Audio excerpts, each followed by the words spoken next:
नमस्कार, आप देख रहे हैं जी दिल्ली अंसार हरियाणा। आपके साथ मैं हूं जीनत सिद्दीकी। बहस जरूरी है क्योंकि हरियाणा में होने जा रहे निकाय चुनाव में बीजेपी और जननायक जनता पार्टी की राहें अलग अलग हैं। दोनों ही पार्टियां भले ही हरियाणा की सरकार संयुक्त तौर पर चला रही हों, लेकिन निकाय चुनाव में अलग अलग उतर रही हैं।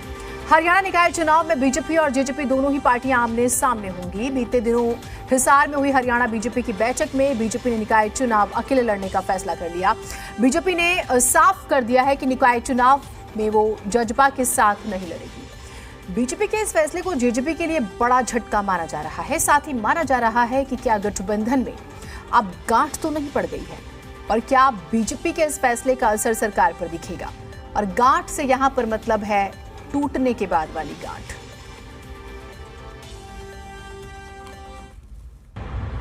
भारतीय जनता पार्टी की प्रदेश चुनाव समिति की बैठक में आज निर्णय किया गया है कि नगर परिषद नगर पालिका चुनाव में भारतीय जनता पार्टी गठबंधन की बजाय अकेले चुनाव लड़ेगी। सभी नगर परिषदों में सिंबल पर चुनाव लड़ा जाएगा, ये सैद्धांतिक फैसला लिया गया है। हमने तो जब से सरकार बनी है गठबंधन धर्म निभाया है। पीछे 2 बाई इलेक्शन हुए विधानसभा के, उनमें भी हमने उनका साथ दिया और उन्हें चुनाव लड़वाया। अब उनका पार्टी का ये निर्णय है कि हम ये चुनाव फ्रेंडली लड़ेंगे और अलग लड़ेंगे, तो ये उनका निर्णय है, वो फ्रेंडली लड़ लेंगे। हमारा फैसला नहीं है। हमने तो अब भी यही कहा था बार बार कि हम मिल करके लड़ेंगे। हमारी तरफ से किसी ने कभी आज तक कहा हो कि हम इंडिपेंडेंट लड़ेंगे तो बताओ जी। अब उनका निर्णय है, ये उनसे पूछो। जब आमने सामने लड़ते हैं तो फिर वैसा ही होता है। नगर निगम का चुनाव आने वाला है। इस नगर निगम के चुनाव में आप अपनी ताकत दिखा दो, जैसे पंजाब के लोगों ने अपनी ताकत दिखाई थी, जैसे दिल्ली के लोगों ने ताकत दिखाई थी। इन सारी पार्टियों को उखाड़ फेंको, एक मौका दो। नगर निगम को भी साफ करेंगे झाड़ू से, सारा भ्रष्टाचार दूर करेंगे, और उसके बाद 2024 में हरियाणा को भी पूरे को साफ करेंगे, भ्रष्टाचार दूर करेंगे। अच्छे ढंग से ये चुनाव संपन्न होगा और हम लोगों की बड़ी सहजता के साथ जीत सुनिश्चित होगी। जो हमारा विपक्ष रहेगा, मेरा ऐसा मानना है, देखिए सबको हम ये किसी को ये नज़रअंदाज करें या किसी को कम आके तो वो भी उचित नहीं है। पर मुख्य रूप से तो जो लड़ाई हमारी है राजनीतिक रूप से, जो लोग सत्ता में हैं उनकी है। और मैं बहुत बड़ी बात नहीं करना चाहता। जिस विपक्षी पक्ष की तरफ आप इशारा कर रहे हैं वो आप लोगों का मीडिया की उपज है। बहुत ज़्यादा मैं उसको बहुत ज़्यादा महत्व नहीं देता, पर लेकिन हमें सजग रहना होगा। तो सभी राजनीतिक दलों की प्रतिक्रियाएं आपने सुनी, तोल मोल कर बोलते नजर आए। अब सवाल है जिस पर हम चर्चा करेंगे, क्या बीजेपी जेजेपी की राजनीतिक राहें अलग हो गई हैं? ये सवाल, क्या अब बीजेपी जेजेपी में सरकार चलाने में अच्छा तालमेल बना रहेगा? क्योंकि भविष्य पर सवाल ही होते हैं जिसका हम जिक्र कर रहे हैं। क्या आने वाले दिनों में बीजेपी जेजेपी गठबंधन में खटास दिख सकती है? क्या 2024 की स्क्रिप्ट लिख दी गई है? सवाल ये भी है, क्या बीजेपी अकेले दम पर चुनाव आने वाला भी लड़ेगी? ये भी सवाल है। ये सवाल हैं जिनका हम जिक्र कर रहे हैं और इन सवालों पर ही हम चर्चा करेंगे। क्या होगा? ये 2 दल जो सरकार चला रहे हैं मिलके 26 अक्टूबर 2019 वो तारीख जब ये ऐलान होता है कि एक फॉर्मूला फाइनल हुआ कि चीफ मिनिस्टर बीजेपी का होगा और डिप्टी सीएम जो है वो जेजेपी का होगा, क्योंकि उस वक्त किसी के पास बहुमत नहीं था। तो उस वक्त समय की नजाकत को समझा गया और सरकार बना ली गई। लेकिन आगे साथ नहीं चलेंगे क्या? इसका किसको फायदा होगा? बहुत सारे सवाल हैं। प्रोफेसर वीरेंद्र चौहान हमारे साथ हैं, प्रवक्ता बीजेपी। दीपकमल सहारण प्रवक्ता जेजेपी हमारे साथ हैं। रविंद्र ढूल प्रवक्ता कांग्रेस पार्टी से हैं। विजेंद्र रेडू प्रवक्ता एनएलडी। रिम्पी फोगाट प्रवक्ता आम आदमी पार्टी से हैं। आप सभी का बहुत स्वागत है कार्यक्रम में। वीरेंद्र चौहान जी, ये फैसला जो लिया गया है ऐसे रातों रात तो नहीं लिया गया होगा, खूब मंथन हुआ होगा। क्या बड़े कारण रहे, अगर आप 2-4 बता पाएं हमारे दर्शकों को तो? देखिए, भारतीय जनता पार्टी के जो हमारे नेता कार्यकर्ता हैं वो हर स्तर पर ये कह रहे थे कि गठबंधन में उतने कार्यकर्ताओं को अवसर नहीं मिलेगा चुनाव लड़ने का जितनों ने नगरीय निकायों में चुनाव लड़ने की तैयारी कर रखी है। और नगरीय क्षेत्र में भारतीय जनता पार्टी का जो भारतीय जनता पार्टी की उपस्थिति है, प्रेजेंस है हरियाणा में, सब लोग जानते हैं कि वो अपेक्षाकृत किसी भी राजनीतिक दल से अधिक है। कार्यकर्ताओं का मन वो पिछले काफी समय से स्थानीय निकायों की जहां तक बात है उसको लेकर बन रहा था कि अकेले लड़ें, जजपा के बिना लड़ें, और निश्चित तौर पर ये दुविधा तो रही होगी कि भाई हम सरकार में गठबंधन में और बढ़िया से गठबंधन की सरकार चला रहे हैं। स्थिति थोड़ी सी असहज तो है, लेकिन बहुत सारी चीजें जीवन में फ्रेंडली मैच जैसी भी हो सकती हैं। तो अंततोगत्वा जब प्रदेश कार्य समिति बैठी, प्रदेश कार्य समिति के बाद चुनाव समिति बैठी, प्रदेश के शिखर नेतृत्व ने यह तय किया कि हम नगरीय निकायों का जो चुनाव है वो अकेले लड़ें, और वो निर्णय हमने घोषित किया है। हम उसकी मुझे आप एक चीज बताइए, ठीक है, आप 1.5 साल से लगे हुए। ठीक है, आपने अच्छी बात कही और आपने जो तर्क दिया, मैं उसी पर एक सवाल आपसे ले लेती हूँ, फिर बाकी मेहमानों से बातचीत करूंगी। आपने कहा कि अगर आप गठबंधन में लड़ते तो शायद बहुत सारे जो आपके कार्यकर्ता हैं, जो काडर काम करता है, वो नाराज हो जाता या सभी को मौका नहीं मिल पाता। तो बीजेपी तो देश में ऐसी पार्टी है सर जिसके सबसे ज्यादा कार्यकर्ता हैं, जो आप लोग दावा करते हैं 30 करोड़ से भी ज्यादा। तो फिर कितनों को संतुष्ट कर पाते हैं जब आप लोग चुनाव, सुनिए सर बात पूरी एक बार मैं कर लेती हूँ, तो आप कितनों को संतुष्ट कर पाते हैं? तो वो जो नाराजगी वाली बात है वो तो हमेशा बनी रहती है। अभी तो राज्यसभा टिकटों का ऐलान हुआ, उसमें भी नाराजगी है, खैर छोड़िए, ये तो एक बात हुई। दूसरा आपने कहा कि कार्यकर्ताओं से सर एक मैं बात पूरी कर लूं। अब क्या है ना, आप लोग बड़े प्यार से साथ चल रहे थे, आप अचानक से ये फैसला हुआ तो सवाल तो पूछे जाएंगे, तो हमें चाहिए कि हम आराम से खुल के अच्छे से बात करें। दर्शक आपको देख रहे हैं, हरियाणा वाले। अच्छा, दूसरा सवाल ये है, आपने कहा कि कार्यकर्ताओं का मन था लंबे समय से, ये जो कार्यकर्ताओं का मन आपने कब टटोला? कोई सर्वे हुआ इंटरनल?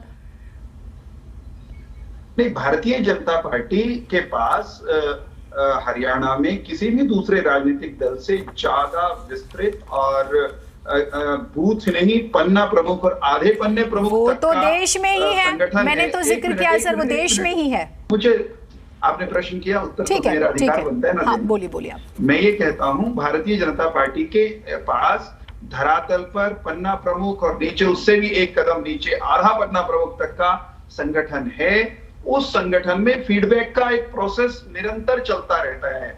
हम ऐसा एकमात्र राजनीतिक दल है हरियाणा के, मैं आपको बताना चाहूंगा, वैसे तो देश भर में आपने भी जैसे कहा, जहां नियमित रूप से राष्ट्रीय कार्य समिति, प्रदेश कार्य समिति, फिर जिलों की कार्य समिति, फिर मंडल की कार्य समिति की बैठक होती है। हर समय खुलकर मंथन होता है, तो उस फीडबैक के आधार पर ही निर्णय लिया है। मैं एक बात यहां कहना यह चाहता हूं कि हम और जननायक जनता पार्टी अलग अलग राजनीतिक दल हैं, हमारी राजनीतिक सोच में भी अंतर है, हमारे आदर्श, मूल्य, सिद्धांत, उनमें भी सब कुछ एक जैसा नहीं है, समान नहीं है, तभी हम अलग अलग राजनीतिक दल हैं।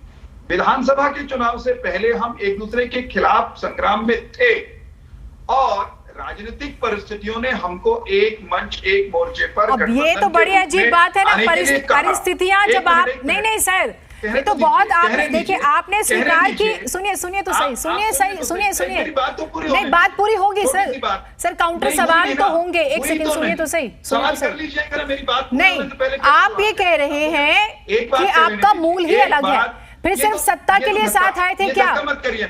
धक्का मत करिए, मुझे मेरी बात मेरे अंदाज में कहने दीजिए।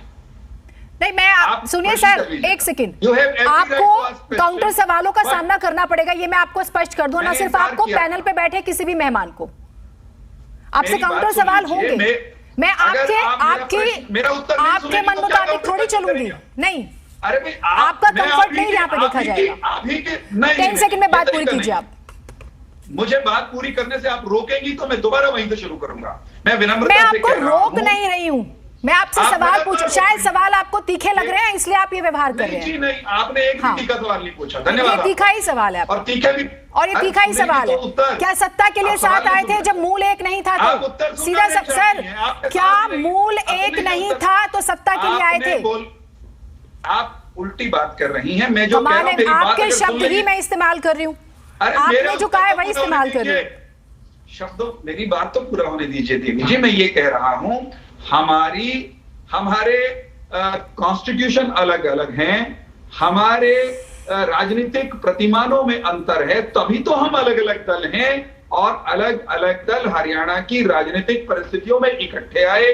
हमने कॉमन ग्राउंड्स तलाशे, गठबंधन बनाया और हरियाणा की जनता को एक बेहतरीन सरकार हम राज्य में दे रहे हैं। ठीक है, लेकिन राज्य में सरकार बेहतर देते देते अगर हमारे संगठन को लगता है कि दीप कमल सावंत जी को दिखाएगा, ठीक है सर, तो आगे आपकी बात पूरी, मैंने आपको बहुत मौका दिया। दीप कमल जी, जब मूल अलग थे, आपने तो सुना होगा बहुत ध्यान से क्या कहा गया है, तो क्या सिर्फ सत्ता के लिए गठबंधन था?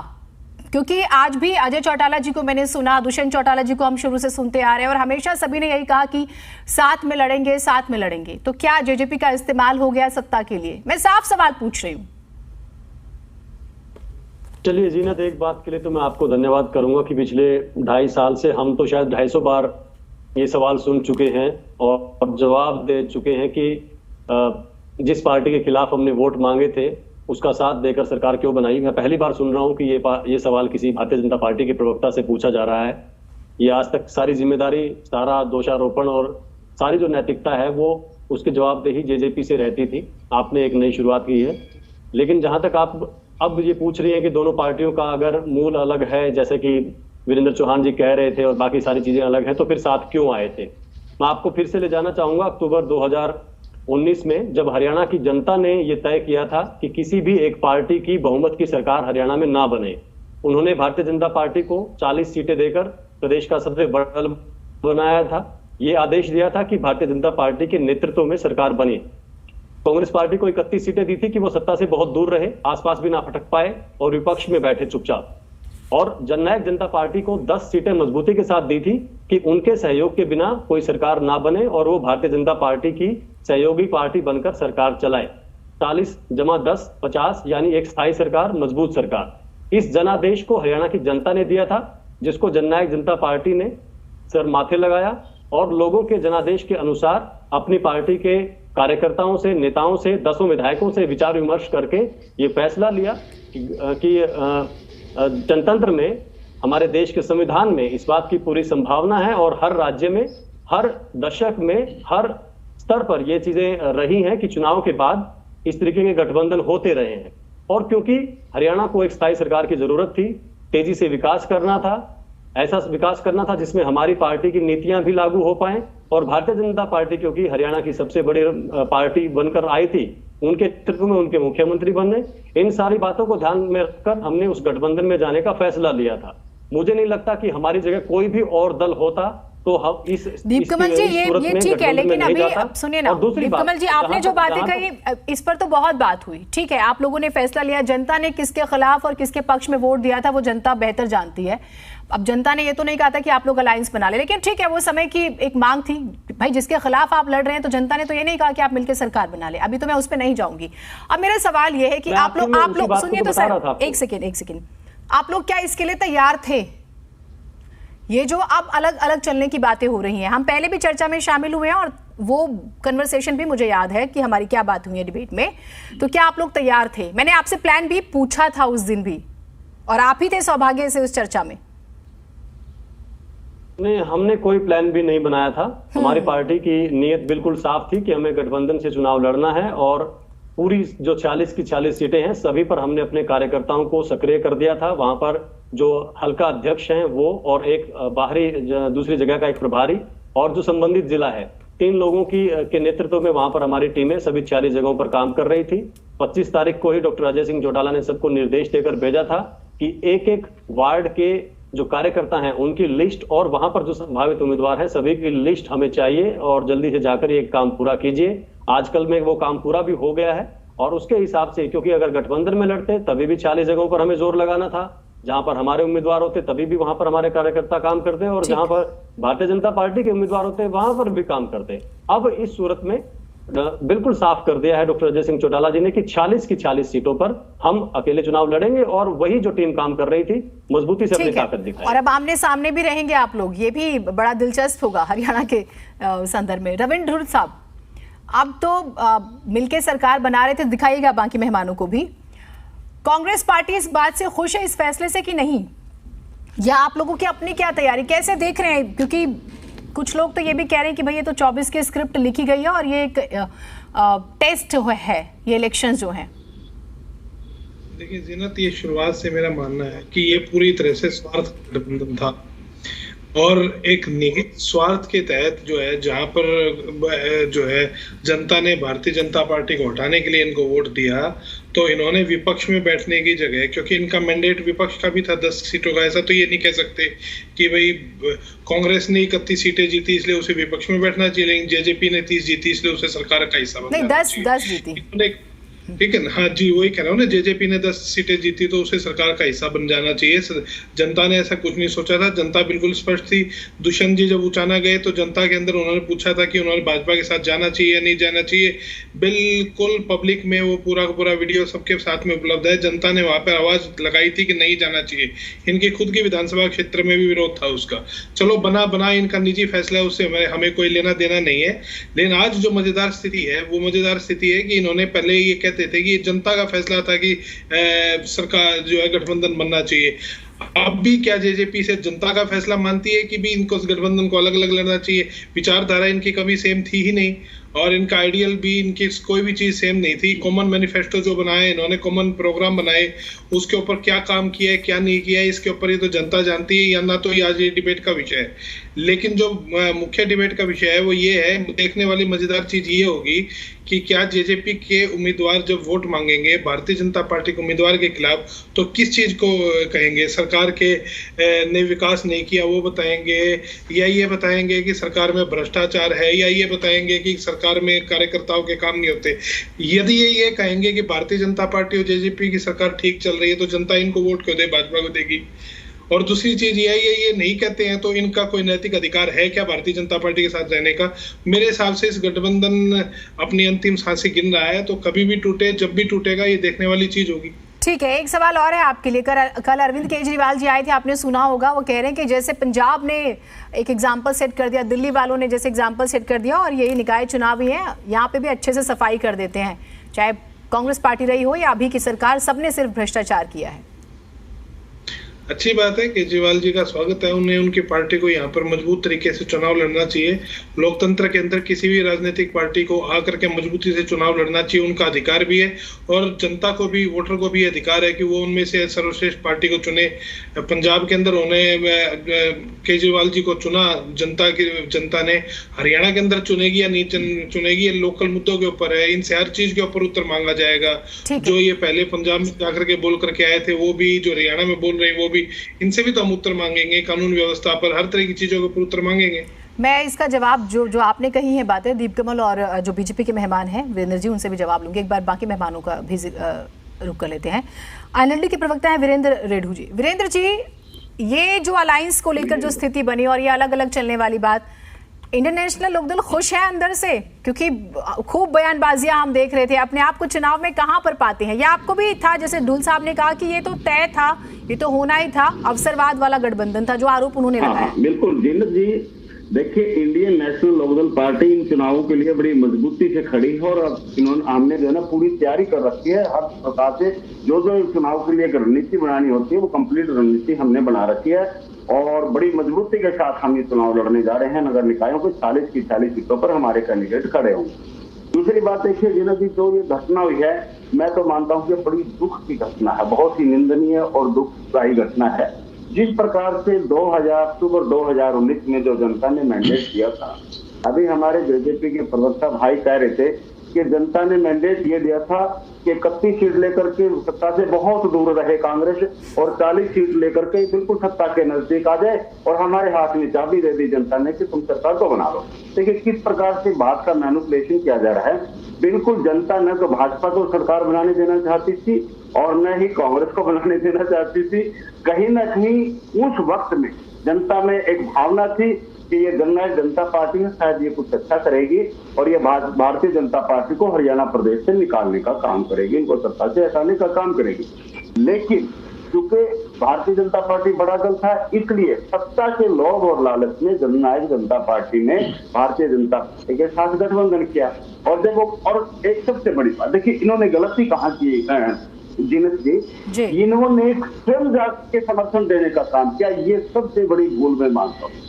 स्वयं दिल्ली जाकर के ये कहना कि हम आपके साथ सरकार में आना चाहते, ये उसी दिन से ये कमजोर हो गए थे जब जाकर के इन्होंने समर्थन दिया। इसके बाद इस प्रकार से किसान आंदोलन हुआ। देखिए, भारतीय जनता पार्टी एक बड़ा मगरमच्छ, समुद्र में बहुत बड़ा मगरमच्छ है ये, और ये छोटी छोटी मछलियों को खाना बगैर पकाए ही खा लेता है, इसको पकाता भी है, बच्ची को खाने का काम करते हैं। जब किसान आंदोलन आया तो मैंने एक स्टेटमेंट दिया था अखबार में कि भाई ये दुष्यंत चौटाला क्यों जगह जगह जाकर के अपना प्रोग्राम करने का प्रयास करते हैं, किसान इसके पीछे भागते हैं। जो भी करना है चंडीगढ़ में बैठ के कर लो, वहां से प्रेस कॉन्फ्रेंस कर लो, मैसेज दे दो।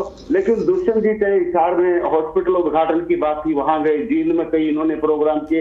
यानी कि भारतीय जनता पार्टी है जो इन्होंने किसानों के बीच में इनको धकेल करके किसानों की नाराजगी इनके ऊपर पूरी लाने का काम किया और इनको कहीं ना कहीं किसानों से मिटाने का काम इन्होंने करने का काम किया। इसके बाद 2 बाई इलेक्शन आए हरियाणा प्रदेश में, जननायक जनता पार्टी ने टिकट मांगी और इनको साफ मना कर दिया गया।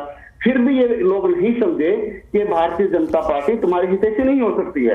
इसके बाद अब राज्यसभा की टिकट आई और इस राज्यसभा की टिकट फाइनल करने से पहले जीनत जी आपने देखा होगा कि संडे की अभी 29 तारीख को 4 रैलियां रखी गई थी हरियाणा प्रदेश में, जिसमें जननायक जनता पार्टी ने टोहाना में रखी थी और भारतीय जनता पार्टी ने सिरसा के ओढ़ा गांव में रखी थी। बाद उस रैली को कैंसिल करवाने का काम किया गया। तो वहीं से मैंने कहना शुरू कर दिया था कि भाई पैरेलल में जो रैलियां रखी गई हैं, इसका मतलब इनके भीतर बहुत कुछ ठीक नहीं चल रहा, बहुत कुछ गलत चल रहा है, जिसका परिणाम हिसार में 2 दिवसीय बैठक में भारतीय जनता पार्टी ने दिखा दिया।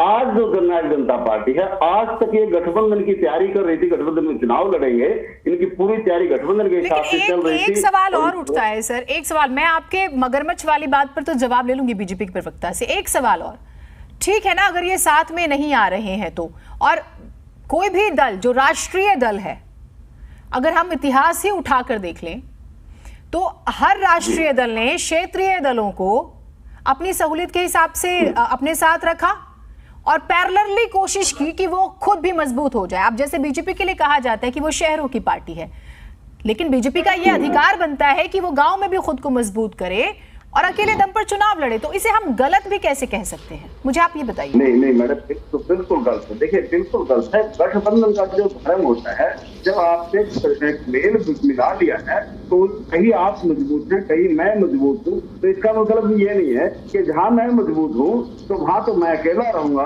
और जहाँ आप मजबूत है वहां हम मिल करके चलेंगे। ऐसा क्यों? ये तो सरासर उस साथी को दबाने का और उसको अपमान करने की बात हुई है। तो ये तो 1% भी बात नहीं होनी चाहिए ऐसा। जब गठबंधन हुआ तो गठबंधन का धर्म भी निभाना चाहिए। ये गठबंधन शुरू से ही बेमेल गठबंधन था, जिसके कारण जो है आज ये हालात हुए हैं। और ये तो क्लियर कर दिया अभी आपके चैनल पर वीरेंद्र चौहान जी ने बिल्कुल क्लियर कर दिया, हमारा कॉन्स्टिट्यूशन अलग है, हमारे आदर्श अलग है, हमारे सिद्धांत अलग है, हमारे विचार अलग है। आज पहली बार मैं भाजपा के प्रवक्ता से ठीक है कटु शब्द सुन रहा हूँ और शायद कहीं ना कहीं बीजेपी वाले ये शब्द सुन करके आज हरियाणा प्रदेश में बड़े पछता रहे होंगे और बड़ा दुख भी महसूस। उन्होंने तो मूल शब्द का इस्तेमाल किया, जिस पर मैंने उनसे काउंटर सवाल किया था। मुझे एक चीज और बताइए, तो आप सिंपल ये कह रहे हैं एक लाइन में कि इस्तेमाल हुआ है जेजेपी का, आप ये कह रहे हैं, है ना? बिल्कुल 100% इस्तेमाल करके अपनी सरकार को मजबूती प्रदान करने का। ठीक है, रिम्पी फोगाट जी जुड़ गए हमारे साथ आम आदमी पार्टी से। रिम्पी जी, कल आपके नेता कहते हैं, एक तो वो जिन शब्दों का इस्तेमाल करते हैं वो बड़े ही हैरान करने वाले होते हैं, बीजेपी बलात्कारियों की, गुंडों की, चोर उचक्कों की, पता नहीं क्या क्या बोलते हैं। खैर, मैं तो माफ़ी मांगती हूँ अपने दर्शकों से इन शब्दों का इस्तेमाल करते हुए। इनकी पार्टी है, उधर देना है तो दे दीजिए, नहीं तो फिर हमें दीजिए, हम सफाई कर देंगे। ये अति उत्साह वाली जुबान नहीं है क्या? देखिए मैम, मैं तो पहले चैनल का धन्यवाद करता हूं कि आपने हमें बोलने का मौका दिया। और रही बात, ये आम आदमी पार्टी नहीं कह रही है, आम जनता कह रही है। और हम जनता के बीच में जाते हैं, लोग ऐसा बोलते हैं, तभी हम जैसे आप चैनल के माध्यम से सबको बता रहे हैं, हम स्टेज के माध्यम से बता रहे हैं, लोग बोल रहे हैं ये बात। नहीं, ये क्या जवाब हुआ? लोग तो हमें तो नहीं सुनाई दे रहे कहते हुए। ये आप लोग कोई इंटरनल सर्वे कराते हैं क्या? ये जरा बताइए लोगों के बीच में, और यही शब्द रहते हैं बात करने के। ठीक है, एक बात ये हुई। दूसरी, हरियाणा की जनता आम आदमी पार्टी को क्या वोट दे? वो इन शब्दों को सुन के वोट देगी या कोई रोड मैप भी है आप लोगों के पास हरियाणा के लिए? हरियाणा की जनता आम आदमी पार्टी पे विश्वास करती है, क्योंकि आम आदमी पार्टी परिवर्तन करती है। आम आदमी पार्टी, अगर कोई गलत आदमी होता, आम आदमी पार्टी में अभी पंजाब में एक स्वास्थ्य मंत्री ने किया, भगवंत मान ने खुद फैसला लिया, डिसीजन लिया, अपने आप ही पुलिस को बुला के उसको अरेस्ट करवा दिया और उसको जेल में डलवा दिया। आम आदमी पार्टी भ्रष्टाचार पसंद नहीं करती, आम आदमी की यही सोच है, इसीलिए आम आदमी पार्टी आम आदमी पे ही इलेक्शन लड़ना चाहती है। ठीक है, एक सवाल मैं और आपसे लेती हूँ। आप लोगों के पास तो काडर ही नहीं है अपना ग्राउंड पर, कैसे चुनाव लड़ेंगे सर? 2-4 नेता आ गए हैं इधर उधर पार्टी से, तो आपको लगता है कि ग्राउंड पर आप लोग बहुत मजबूत हैं? क्या तैयारी क्या है आप लोगों की, ये बताइएगा सर। नहीं, सबसे ज्यादा बड़ा कैडर जनता का होता है, आम जनता का। आम आदमी परिवर्तन चाहता है, दिल्ली में भी यही बात होती थी, पंजाब में भी होती थी। आम आदमी परिवर्तन चाहता है, हम आम आदमी के साथ मिलके 130 करोड़ जनता के साथ मिलकर इलेक्शन लड़ना चाहते हैं, वही हमारा सहारा है। चलिए ठीक है। प्रोफेसर वीरेंद्र चौहान जी, आम आदमी पार्टी के स्टेटमेंट पे मैं उनसे जरूर रिएक्शन लेती है, लेकिन वो शायद हमारे साथ अभी है नहीं। दीप कमल सहारण हमारे साथ है। दीप कमल जी, कुछ जल्दबाजी हो गई थी क्या? जो आईएनएलडी के प्रवक्ता बात कहते नजर आए, ढुल साहब ने जो बात कही, वो तो शुरू से ही वो कहते हैं कि भाई अंतिम सांसें ले रहा है ये गठबंधन। क्या सीटों को लेकर कोई विवाद हो रहा था इंटरनली? कभी इशारा लगा कि चीजें ठीक नहीं हैं? क्योंकि वो तो देखिए, अगर उनके पास प्रत्याशी हैं, काडर हैं, वो मीटिंग कर रहे हैं और ये सब, वो तो काम कर रहे थे, तो आप लोगों को भनक नहीं लगी क्या? नहीं, हम भी काम कर रहे थे, ऐसा नहीं है कि हम काम नहीं कर रहे थे। देखिए, ये तो हर पार्टी की अपनी चॉइस है। आज कोई बड़ा दल है और उसको ये लगता है कि शहरों में उनके पास पहले से अच्छा आधार है, अच्छे वोट हैं उनके पास, मजबूत है शहरों में, और वहां आसानी से चुनाव जीत लेंगे, तो बिल्कुल आजाद है, इसमें कौन सी बड़ी बात है। ये तो किसी में दम होगा, किसी के पास कुछ वोट, कुछ सीटें होंगी, तभी तो अहमियत बनेगी। अगर हमारे पास 10 सीटें थी तभी तो हमारी अहमियत बनी और हमें डिप्टी सीएम और बाकी सब चीजें के पद दिए गए। ये ऐसा, मैं इसमें कुछ ये नहीं मानता, कोई गलत बात नहीं है। कोई भी बड़ा दल होगा, वो अपनी पार्टी को मजबूत करने के लिए उसका धर्म है, उसकी जिम्मेदारी है, वो आगे बढ़े, अपना काम कर रहे हैं। आज 3-3.5 साल हुए हैं, अभी स्थिति थोड़ी धीरे आगे बढ़ रहे हैं। मैं तो ठीक है। अब लेकिन एक अच्छी अपॉर्चुनिटी मानता हूँ कि शहरों में हमारे पास बहुत गुंजाइश है अभी काम करने की, अपने आप को ग्रो करने की, बढ़ाने की, और इस बहाने हम 40 की 40 जगहों सीटों पर सक्रिय कार्यकर्ताओं, ये तो अच्छी बात है कि चलिए जोर वोट देखेंगे कितने आते हैं, तो हम रियलिटी चेक हो गया हमारे लिए, अभी भी हो गया। और चुनाव के जो निकाय चुनाव के जो परिणाम आएंगे, वो भी हमारा एक, आप बार बार सर्वे की जैसे पूछ रहे पार्टियों से, हमारा सर्वे तो हमारे सामने आ जाएगा, एक सैद्धांतिक रूप से आ जाएगा, एक पूरे इलेक्शन कमीशन के तरीके से आ जाएगा। हम उसका विश्लेषण करके आगे बढ़ेंगे। लेकिन होता यह है कि थोड़े से मनोबल पे प्रभाव पड़ता है, स्थिति थोड़ी असहज हो जाती है, वो बॉडी लैंग्वेज से भी पता चल जाती है। और वो इतनी राजनीति तो आप भी समझते हैं, मैं भी नेताओं को देखती हूँ तो मैं भी समझती हूँ। दीप कमल जी, देखिए जीनत, मुझे लगता है कि जिस तरीके से चौटाला परिवार में जिस तरीके से जो चीजें हुई 2018 में, और जिस तरीके से डॉक्टर अजय सिंह चौटाला जी को, दुष्यंत चौटाला जी को, दिग्विजय चौटाला को, उससे बड़ा झटका नहीं है ये कुछ भी। उसके अलावा जो व्यक्तिगत आरोप बार बार हमें झेलने पड़े, परिवार को लेकर भी, अब जैसे बार बार अलायंस को लेकर भी, ये बहुत सारी चीजें हैं जिनसे हम उबर चुके हैं और जिनको हम ध्यान में रख कर आगे बढ़ते रहते हैं।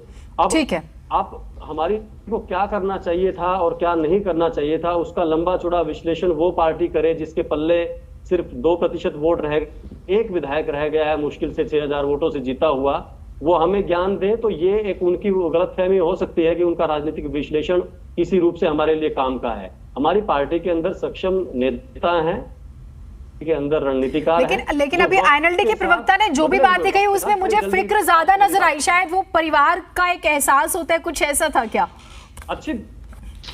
बहुत अच्छी बात है, अगर हमारी फिक्र करें तो बहुत अच्छी बात है, लेकिन हम सक्षम हैं, हम अपना काम आगे अपने तो मैं तो एक सवाल और तैयार रखूंगी, ये चौटाला परिवार साथ कब आ रहा है? ठीक है, मैं इस पर जवाब लूंगी।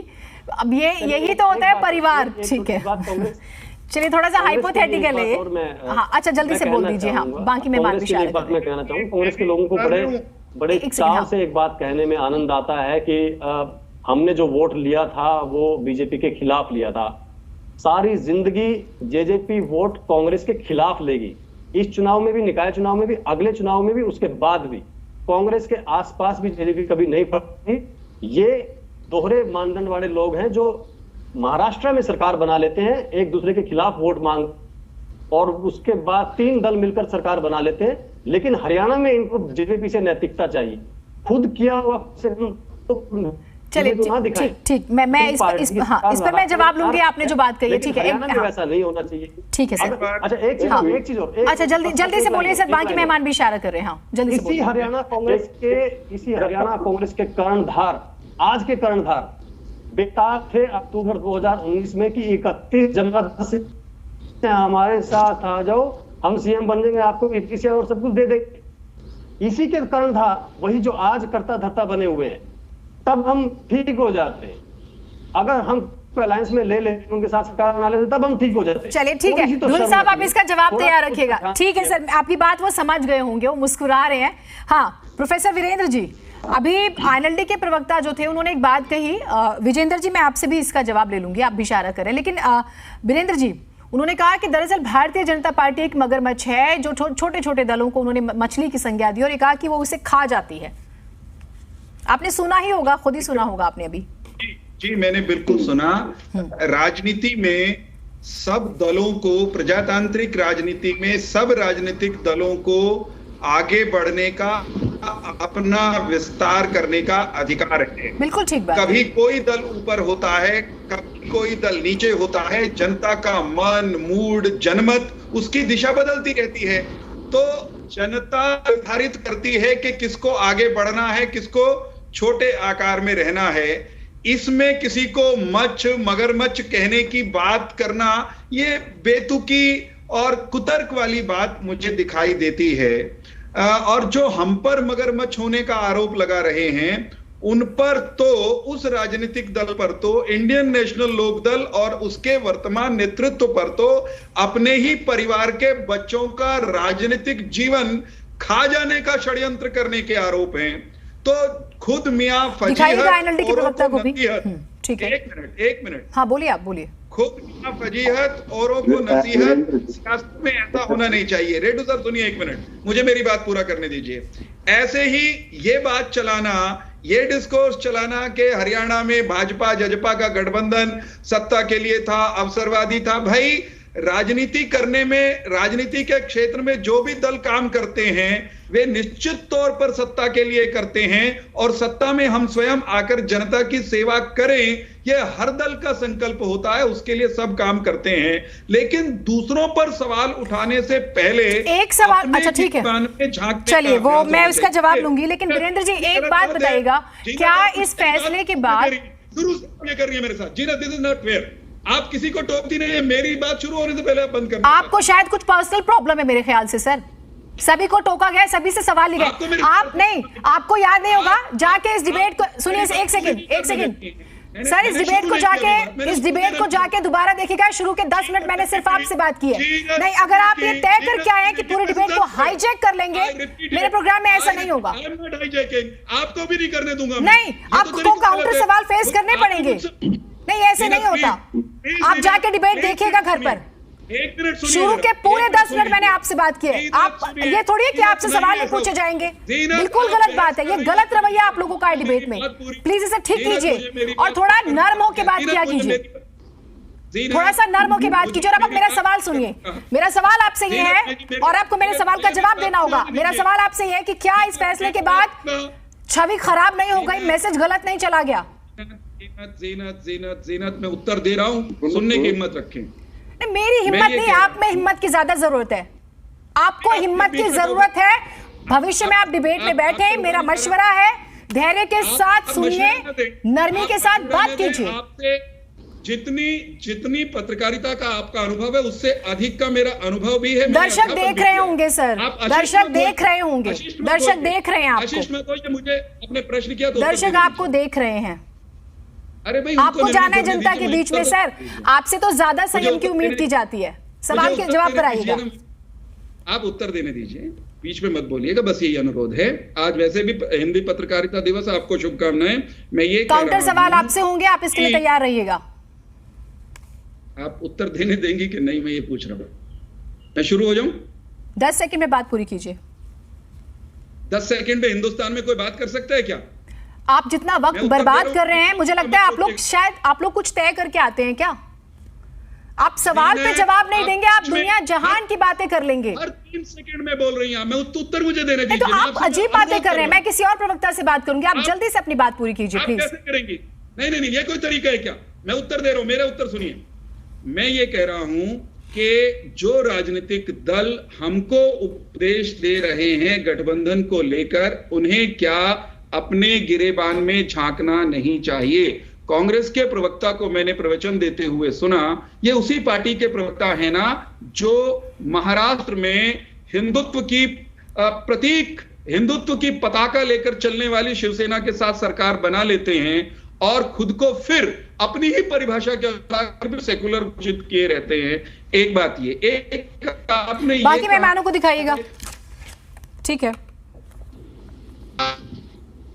बाकी मेहमानों को दिखाइएगा। पार्टी को, भारतीय जनता पार्टी को शहरों की पार्टी माना जाता है। आप अपने आंकड़े सही कर लीजिए। होगा कोई जमाना जब भारतीय जनता पार्टी शहरों में थी। भारतीय जनता पार्टी इस समय गांव, गरीब, हर स्तर की पार्टी है। हमारा संगठन हरियाणा के गांव गांव में बूथ से भी नीचे तक है। तो कृपा करके हम पर ये आरोप कोई विरोधी लगाए तो चलेगा, ये जीनत के मुख से अच्छा नहीं लगता। रही बात कांग्रेस की, शायद आपको नाम से समस्या है सर। जीनत के मुंह से ये बात नहीं निकली है। मैंने शुरू में, प्रोग्राम के शुरू में ये बात कह दी थी कि बीजेपी वो पार्टी है जिसका सबसे बड़ा कार्डर है। नहीं, आप शायद कुछ तय करके आए हैं, ये आपका पर्सनल प्रॉब्लम है। बाकी मेहमानों को दिखाइएगा। विजेंद्र रेणु जी, आप एक मिनट। नहीं, ठीक है सर, आपकी बात आ गई। आप सवाल पे जवाब नहीं देंगे, बाकी आप दुनिया जहान की बात करेंगे। रेणु जी, अगर कोई दल आगे बढ़ता है, जो मैंने आपसे शुरू में भी पूछा, तो उसमें आपत्ति नहीं होनी चाहिए। और ये आपको भी अधिकार है कि आप हरियाणा में चुनाव लड़े, हरियाणा से बाहर आगे चुनाव लड़े, ये तो स्वतंत्र हैं आप इसके लिए। हाँ, बोलिए। देखिए, वीरेंद्र जी के साथ बहुत सारी डिबेटों में मैं बैठा हूँ। इतना गुस्सा ये कभी नहीं किया करते थे, मैंने कभी नहीं देखा इतना गुस्सा। आज ये गठबंधन टूटने की बौखलाहट और इनका जो आंतरिक अंदरूनी आत्मा में जो रेणु जी, अच्छा अभी मुझे बोलने दीजिए, उन्हें बोलने दीजिए। वीरेंद्र जी, एक बार बोलने दीजिए बाकी मेहमानों को भी प्लीज। हाँ, बोलिए आप। हाँ, मुझे भी बोलने देने का आप तो सिस्टम बनाए थोड़ा सा। देखिए, आज भारतीय जनता पार्टी अभी 10 साल से शासित है। पहले अटल बिहारी आज हर जगह ही 155 की प्रचार करा जाए, थोड़े दिन में अलग हो जाएंगे। ऊपर से पार्टी में विद्रोह शुरू है। जिस प्रकार से माननीय सांसद अरविंद शर्मा जी बिल्कुल एकदम ऊपर होकर के खड़े हो गए हैं, इसी प्रकार से और नेता और पार्टी में बदलाव किए हुए हैं। तो ये बहुत बड़ी बौखलाहट इनको आनी ही थी। इसीलिए ये भूल गए कि सत्ता में भी सामाजिकता होती है।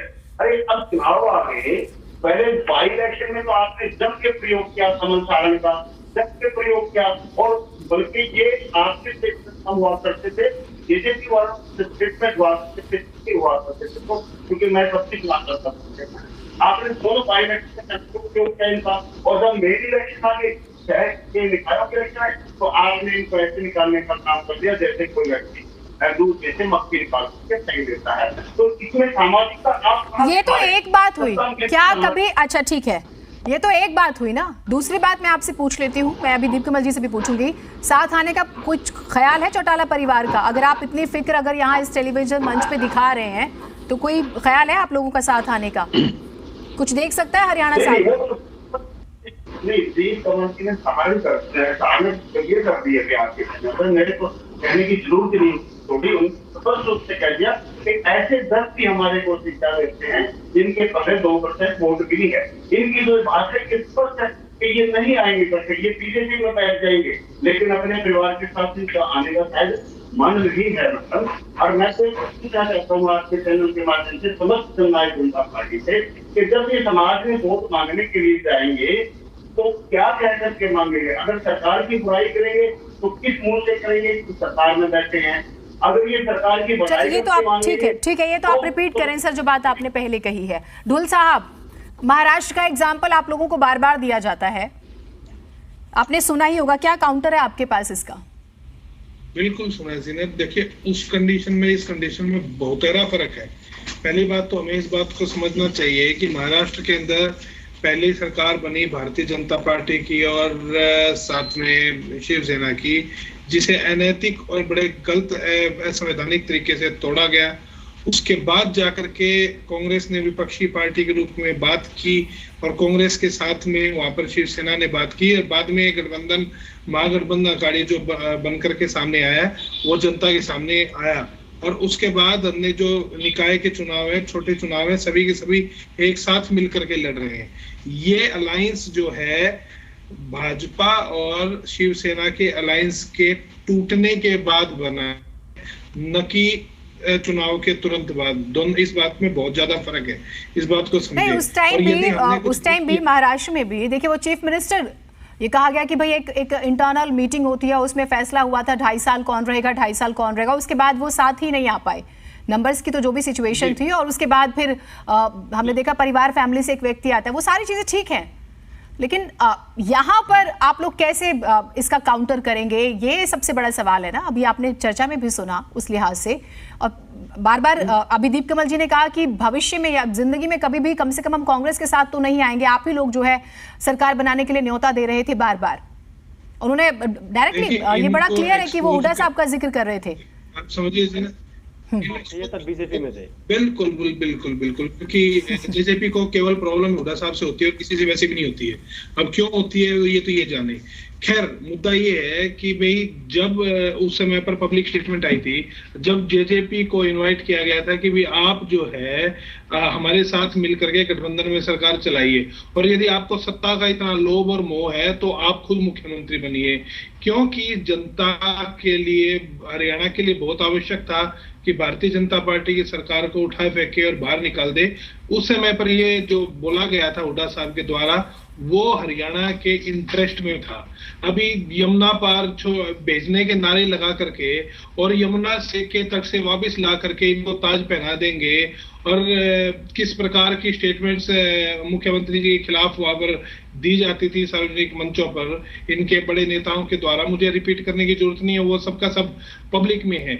लेकिन इसके बाद में उन्हीं लोगों से जो है जिन्होंने एक्सपेक्ट किया था कि यह पार्टी कुछ एरिया में, क्योंकि जननायक जनता पार्टी का आधार ये 2-4 जिले के अंदर ही रहा, तो इन 2-4 जिले के लोगों ने ये सोच करके कि यह पार्टी सक्षम है भारतीय जनता पार्टी को सरकार से बाहर उखाड़ फेंकने के लिए, वही पार्टी भाजपा के साथ आ गई।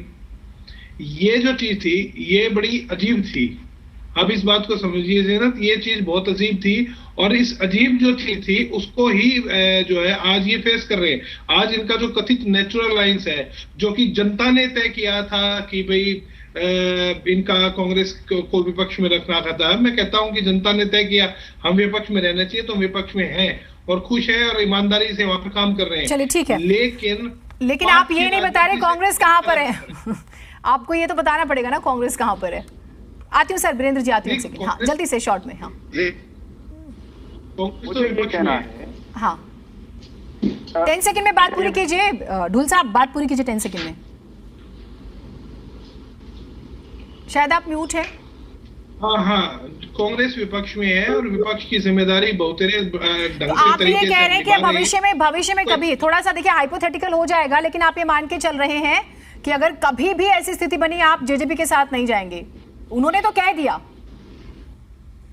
इन्होंने कह दिया, इनके कहेगा क्या है। ये तो बीजेपी के खिलाफ भी क्या क्या बोलते थे, और इस चीज को तो आप कहेंगे कि नहीं कहेंगे, मैं आपसे पूछ रही हूँ, आप कहते हैं इस बात को? मैं इस बात को नहीं कहता हूँ, प्रदीप कमल जी भी सक्षम नहीं है जो ये बोल रहे हैं, तो मैं कौन होता हूँ? अच्छा, ये बताइए कि मैं ये बड़ा दिलचस्प है। संभावनाएं बचा के रखी जाए, यही तो राजनीति है। हाँ वीरेंद्र जी, जल्दी से आप कुछ कहना चाह रहे हैं। कि अगर महाराष्ट्र की भगवा पताका वाली शिवसेना, हिंदुत्व वाली शिवसेना भाजपा के बजाय कांग्रेस को सत्ता में ले आए गठबंधन में, तो वो शिवसेना एकदम तत्काल डिटोल से धुल जाती है, सेक्युलर हो जाती है कांग्रेस की सेक्युलर वाली परिभाषा के अनुसार। अन्यथा वो घनघोर सांप्रदायिक पार्टी होती है, चिमटे से भी उसको छुआ नहीं जाना चाहिए। ठीक वैसा ढुल साहब और उनकी पार्टी हरियाणा के बारे में कह रही है। ये कह रहे थे, अभी दीप जी ने कहा कि ये कह रहे थे हमारे साथ आ जाते 19 में तो हम क्या पता मुख्यमंत्री बना देते या हमको मुख्यमंत्री बना देते। मतलब जजपा जैसी जो भी राजनीतिक दल है, जो उसकी विचारधारा है, वो राजनीतिक दल कांग्रेस को तब तक खराब लगता है, तब तक उसमें सारी बुराइयां हैं, जब तक वो या तो इनसे अलग है या भारतीय जनता पार्टी के साथ गठबंधन में है। वही पार्टी अगर ढुल साहब को ताज पहना दे तो बल्ले बल्ले, और वो पार्टी की जनता को एक बेहतरीन सरकार दे दे तो वो बुरी। मुझे लगता है ये सब इस सवाल को लेकर ढुल साहब और कांग्रेस वो कटघरे में स्वयं आकर खड़े होते हैं। छोटी सी बात और कहना चाहता हूँ, स्थानीय निकाय के चुनाव हैं, गठबंधन बनते हैं हिंदुस्तान की सियासत में, टूटते हैं, फिर भी बनते हैं, और नए नए कॉम्बिनेशन। जब शिवसेना कांग्रेस इकट्ठे आ सकते हैं तो हरियाणा की जनता के एक बार ऑडियो ठीक कीजिएगा वीरेंद्र जी का। ठीक है सर, आपके ऑडियो में प्रॉब्लम हो रही है, आपके ऑडियो में प्रॉब्लम हो रही है, प्लीज ऑडियो ठीक कीजिएगा। दीप कमल जी, क्या कहेंगे जाके जनता के बीच में? काम नहीं कराया गया, हमें हमारे प्रत्याशी को जिताइए, जिस पे चुटकी ले रहे हैं एनएलडी के प्रवक्ता। मैंने उनसे पूछा है परिवार साथ होगा। खैर, आप लोग बहुत बचते बचते नजर आ रहे हैं इस बात पे, लेकिन ये सवाल भी है आपके लिए। मैं बीजेपी के मेहमान से भी पूछूंगी, जनता के बीच में क्या कहेंगे? देखिए, चलिए परिवार पे मैं छोटी सी टिप्पणी एक बार कह देता हूं। डॉक्टर अजय सिंह चौटाला जी ने बहुत अच्छे तरीके से 2-3 बार इस बात की पेशकश की है, वो कर चुके हैं कि अगर ऐसी कोई कोशिश होनी है तो ओम प्रकाश चौटाला जी सबके आदरणीय हैं, परिवार के मुखिया हैं, वो कोई पहल करेंगे तो हम उसके बाद अपनी बात रख लेंगे। जहां तक कांग्रेस की, देखिए इसके अंदर मैं जितनी दिलचस्पी देख रहा था कि मुझे लगता है कांग्रेस पार्टी आप बीजेपी पर कुछ क्यों नहीं बोल रहे हैं?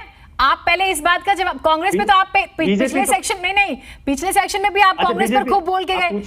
दीप कमल जी, बहुत ज्यादा स्मार्ट आप बनने की कोशिश कर रहे हैं। सुनिए, नहीं बच यही तो स्थिति असहज हो गई है ना। मैं आपसे पूछ रही हूँ कि आप ग्राउंड में अच्छा सुनिए नहीं, मैं आपसे पूछती हूँ पहले। मैं तो उनसे पूछूंगी उनका ऑडियो प्रॉब्लम हुआ नहीं। दीप कमल जी सुनिए तो सही, उनका ऑडियो प्रॉब्लम हुआ है। हाँ, मुझे कोई सुन नहीं रहा है सर, आपके ऑडियो में प्रॉब्लम थी। मुझे लगता है आज कुछ अलग ही आपका मूड है। दीप कमल जी, जल्दी से जवाब दीजिएगा। जनता के बीच में क्या कहेंगे? मुझे आप इस सवाल का जवाब दीजिए। कैसे वोट मांगेंगे? क्या कह के वोट मांगेंगे? देखिए, वोटों की रणनीति तो जब कैंडिडेट सामने आएंगे अपने अपने हिसाब से, क्षेत्र के हिसाब से, वहां पर कौन सी समस्याएं पिछले 3 साल में दूर हुई हैं, कौन सी रह गई हैं, क्या हम कर सकते हैं उनके लिए स्थानीय स्तर पर, वो सारी बातें वहां पर रखी जाएगी।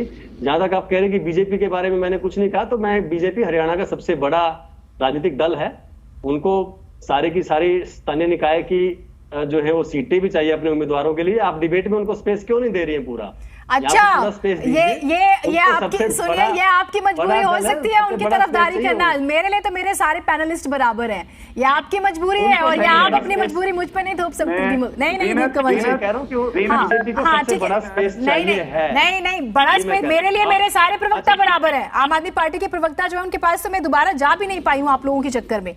मेरे लिए मेरे सारे प्रवक्ता बराबर हैं। आप सत्ता में विपक्ष में हैं। वीरेंद्र जी जल्दी, हाँ बोलिए। आप लोग जनता के बीच में क्या कह के वोट मांगेंगे जेजेपी के प्रत्याशी को, और कैसे जाएंगे, क्या कहेंगे? देखिए, जेजेपी के स्मार्ट प्रवक्ता के स्मार्ट होने पर मुझे और आपको खुशी होनी चाहिए। सब खुश है, हम तो हमारे सारे प्रवक्ता को लेकर खुश हैं। एक मिनट मुझे तो कह लेने दीजिए। आज तो आप मेरे खिलाफ हो रखी है। ये तो आपकी निजी समस्या मुझे लगती है। एक मिनट सुन लीजिए, मैं मुस्कुरा रहा हूँ, जरा आप भी मुस्कुराएं। मैं ये कह रहा हूँ, हरियाणा में स्थानीय निकाय का चुनाव है। हरियाणा के लोगों को अच्छी नगरीय सरकार मिले, इसका प्रयास भारतीय जनता पार्टी अपने प्रत्याशियों को मैदान में रखे सरकार के द्वारा किए गए श्रेष्ठ कार्यों का वर्णन करते हुए करेगी। हम जनता से जनादेश मांगेंगे। हमारे मित्र जजपा वाले भी यही बात कहेंगे, जाकर अच्छी सरकार देने का प्रस्ताव वो भी करेंगे। हम फ्रेंडली खेलेंगे। हरियाणा का शहरी मतदाता हमें अपनी सेवा करने का अवसर पक्के तौर पर प्रदान करेगा। कांग्रेस की बात मैं कहना चाहता हूं, हमारे मित्र ढुल साहब शुरू में ये कह रहे थे कि मजेदार ये होगा, ये देखना या वो देखना। कांग्रेस की स्थिति ये है कि उनके पास अभी धरातल पर न संगठन न विचार, वो केवल मजे लेंगे इस बात के का टूटेगा कि नहीं टूटेगा। गारंटी के साथ कहता हूं, अगर कांग्रेस बिल्ली है हरियाणा, अगर हरियाणा की सियासत की बिल्ली कांग्रेस है तो उसके भागों से स्थानीय निकाय में छीका टूटने वाला नहीं है। हरियाणा के शहरी निकायों को ट्रिपल इंजन की सरकार मिलने जा रही है। मैं ये अपनी सरकार के द्वारा किए गए कार्यों के आधार पर विश्वास के साथ ये बात कह सकता हूं। हमारे विरोधियों के पास लंबा चौड़ा लंबे समय से कुछ कहने के लिए है नहीं। जीनत जी, ये चुनाव बहुत बढ़िया ढंग से भाईचारे का चुनाव होने वाला है और हम शहरों में शिक्षा, स्वास्थ्य, सफाई, बिजली, इन क्षेत्रों में जो बेहतरीन काम हुआ है, ठीक है, और हमारे जो बेहतरीन आगे के सपने हैं वो लोगों के सामने रखेंगे और ये विश्वास दिलाएंगे कि दिल्ली में नरेंद्र मोदी, राज्य में मनोहर जी और शहरों में भारतीय जनता पार्टी के किसी श्रेष्ठ कार्यकर्ता के हाथों में सरकार की कमान होनी चाहिए। हरियाणा के शहर आने वाले 5 सालों में और बेहतर होंगे। आपकी बात पूरी हो गई, आपकी बात पूरी हो गई। ठीक है विजेंद्र जी एक ठीक है, दीप कमल जी मैं आती हूँ एक सेकंड में। विजेंद्र जी, अब यहाँ पे तो ट्रिपल इंजन की सरकार का जिक्र हुआ है, आप लोग कहाँ पर हैं? फिर तो अस्तित्व की लड़ाई हो जाएगी अगर निगम में भी अगर खाता नहीं खुलता या निगम में भी स्थिति सही नहीं रहती है तो।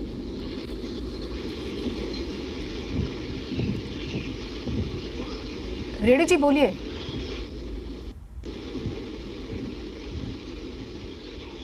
शायद आवाज नहीं जा रही। रिम्पी जी, आप मेरी बात सुन पा रहे हैं? आवाज सुन पा रहे हैं? जी हाँ, जी सुन पा रहा हूँ। हाँ ठीक है, मैं माफी चाहती हूँ, आपको थोड़ा इंतजार कराया। आप देखिए, बीजेपी के वो ट्रिपल इंजन का दावा कर रहे हैं तो आम आदमी पार्टी कहाँ पर है सर? पंजाब और दिल्ली और अपना शिक्षा मॉडल कब तक आप दिखाएंगे? क्योंकि वो भी इन्हीं विषयों को लेकर आ रहे हैं, तो आपको अपना एक रोड मैप तो सर रखना होगा ना। ये कोई जवाब तो नहीं हो जाता कि भाई जनता ही सर्वोपरि है। जनता तो है ही, लेकिन जनता के बीच में ही सभी जा रहे हैं। जी जी, आप क्या अलग ऐसा देंगे? ये तो आपको बताना पड़ेगा ना सर। हाँ, मैं बता रहा हूँ, अभी कुछ साथियों ने बताया कि हम काम को लेके जाएंगे। मैं कह रहा हूँ, पहले तो लॉकडाउन, फिर किसान आंदोलन, जो सरकारें थी वो जनता के बीच तो पहुंच नहीं पाई, किसानों ने अंदर नहीं घुसने दिया। विकास कहाँ हुआ? काम कहाँ हुआ? वो क्या लेके जाएंगे? और आम आदमी पार्टी ने तो किसान आंदोलन में भी पूरी भूमिका निभाई है, कोरोना में भी पूरी भूमिका निभाई है। और हरियाणा का आदमी विश्वास करता है जो धरातल पे करके दिखाता है। प्लीज एक बार सुन लीजिए, मैं सबकी सुन रहा हूँ थोड़ी देर से। बोलिए, आप बोलिए। हरियाणा का आदमी, हरियाणा का आदमी, यही अंतर है ना मित्र। हरियाणा का आदमी हरियाणा की बात सुनता है। अभी उन्हें बात पूरी करने दीजिए प्लीज। नहीं वीरेंद्र जी, उन्हें बोलने दीजिएगा, उन्हें बोलने दीजिए। बोलिए आप, फोगाट जी अपनी बात पूरी कीजिए। मैं आपसे बार बार रोड मैप पूछ रही हूँ, तो वो आप जरा बताइए, दर्शक सुन रहे हैं आपको ना। सिर्फ एक रैली कर देने से तो वोट नहीं मिल जाते ना सर, या ट्विटर पे कुछ लिख देने से, 2-4 पोस्ट कर देने से, या किसी नेता को लेकर कोई टिप्पणी कर देने से, या किसी पॉलिटिकल पार्टी को लेकर कुछ कह देने से, है ना? वहां पे तो आपको डेरा डालना पड़ेगा ना हरियाणा में। मैम, ये रैली पार्टी की नहीं, आम लोगों ने रैली की थी, सबने मिलकर डोनेशन दिया था, सब मिलकर अपने व्हीकल घर से रोटी लेके गए थे, वहां तक पहुंचे थे, बसों में भी गए थे, रोडवेज बस में भी अपना किराया देके लोगों ने टिकट दिखाई थी। और रही बात, हरियाणा का आदमी धरातल पे काम देखता है, क्योंकि दिल्ली में काम किया उससे हरियाणा की जनता खुश है, पंजाब में किया उससे हरियाणा की जनता खुश है। सबसे बड़ी खुश जनता इस बात पे है कि जो नेता 10-10 तनख्वाह पेंशन ले रहे थे, वो आम जनता की जेब से पैसा जा रहा था, वो कह रहा है ये अच्छा किया, तो जनता कहती है ऐसी। मुख्यमंत्री मनोहर लाल जी शाम के वक्त जब रैली कर रहे थे, क्योंकि सुना था हमने उन्हें, वो कह रहे थे कि हमारी रैली में जितनी भीड़ आई है, इतनी कुछ दिल्ली से नेता आके रैली करके गए हैं, कोई भीड़ भाड़ नहीं थी। कुछ पंजाब से ले आए थे, कुछ दिल्ली से ले आए थे, और ये निगम में चुनाव लड़ने वाले हैं।